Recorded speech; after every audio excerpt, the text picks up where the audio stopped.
Shalom, Bapak Ibu, saudara-saudari terkasih, semoga senantiasa diberi kesehatan dan berkat berlimpah dari Tuhan kita Yesus Kristus.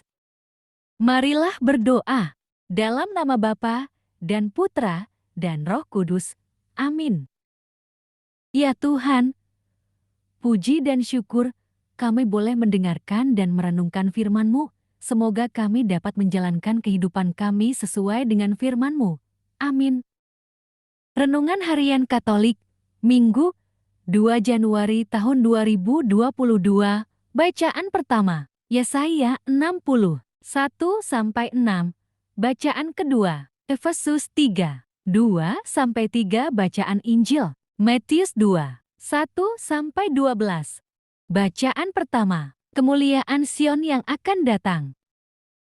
Bangkitlah, menjadi teranglah, sebab terangmu datang, dan kemuliaan Tuhan terbit atasmu. Sebab sesungguhnya, kegelapan menutupi bumi, dan kekelaman menutupi bangsa-bangsa. Tetapi terang Tuhan terbit atasmu, dan kemuliaannya menjadi nyata atasmu. Bangsa-bangsa berduyun-duyun datang kepada terangmu, dan raja-raja kepada cahaya yang terbit bagimu. Angkatlah mukamu, dan lihatlah ke sekeliling, mereka semua datang berhimpun kepadamu. Anak-anakmu laki-laki datang dari jauh, dan anak-anakmu perempuan digendong. Pada waktu itu engkau akan heran melihat dan berseri-seri. Engkau akan tercengang dan akan berbesar hati, sebab kelimpahan dari seberang laut akan beralih kepadamu, dan kekayaan bangsa-bangsa akan datang kepadamu. Sejumlah besar unta akan menutupi daerahmu, unta-unta muda dari Midian dan Eva. Mereka semua akan datang dari Seba, akan membawa emas dan kemenyan, serta memberitakan perbuatan masyhur Tuhan. Demikianlah sabda Tuhan. Syukur kepada Allah. Bacaan kedua, rahasia panggilan orang-orang bukan Yahudi. Memang kamu telah mendengar tentang tugas penyelenggaraan kasih karunia Allah yang dipercayakan kepadaku karena kamu, yaitu bagaimana rahasianya dinyatakan kepadaku dengan wahyu, seperti yang telah kutulis di atas dengan singkat. Yang pada zaman angkatan-angkatan dahulu tidak diberitakan kepada anak-anak manusia, tetapi yang sekarang dinyatakan di dalam Roh kepada rasul-rasul dan nabi-nabinya yang kudus. Yaitu bahwa orang-orang bukan Yahudi, karena berita Injil, turut menjadi ahli-ahli waris dan anggota-anggota tubuh dan peserta dalam janji yang diberikan dalam Kristus Yesus. Demikianlah sabda Tuhan, terpujilah Kristus. Bacaan Injil, orang-orang Majus dari timur. Sesudah Yesus dilahirkan di Betlehem di tanah Yudea pada zaman Raja Herodes, datanglah orang-orang Majus dari timur ke Yerusalem dan bertanya-tanya, "Di manakah dia, Raja orang Yahudi yang baru dilahirkan itu? Kami telah melihat bintangnya di timur, dan kami datang untuk menyembah dia." Ketika Raja Herodes mendengar hal itu, terkejutlah ia beserta seluruh Yerusalem. Maka dikumpulkannya semua imam kepala dan ahli Taurat bangsa Yahudi, lalu dimintanya keterangan dari mereka di mana Mesias akan dilahirkan. Mereka berkata kepadanya, "Di Betlehem di tanah Yudea, karena demikianlah ada tertulis dalam kitab Nabi. Dan engkau Betlehem, tanah Yahuda, engkau sekali-kali bukanlah yang terkecil di antara mereka yang memerintah Yahuda, karena daripadamulah akan bangkit seorang pemimpin yang akan menggembalakan umatku Israel."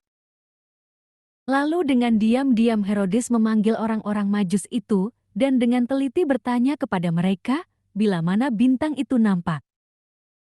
Kemudian ia menyuruh mereka ke Betlehem, katanya, "Pergi dan selidikilah dengan seksama hal-hal mengenai anak itu, dan segera sesudah kamu menemukan dia, kabarkanlah kepadaku, supaya aku pun datang menyembah dia."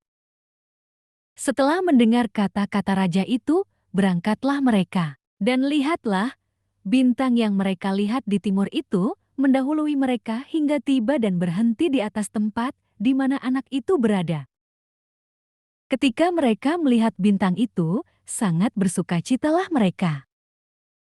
Maka masuklah mereka ke dalam rumah itu, dan melihat anak itu bersama Maria, ibunya, lalu sujud menyembah dia. Mereka pun membuka tempat harta bendanya dan mempersembahkan persembahan kepadanya, yaitu emas, kemenyan, dan mur.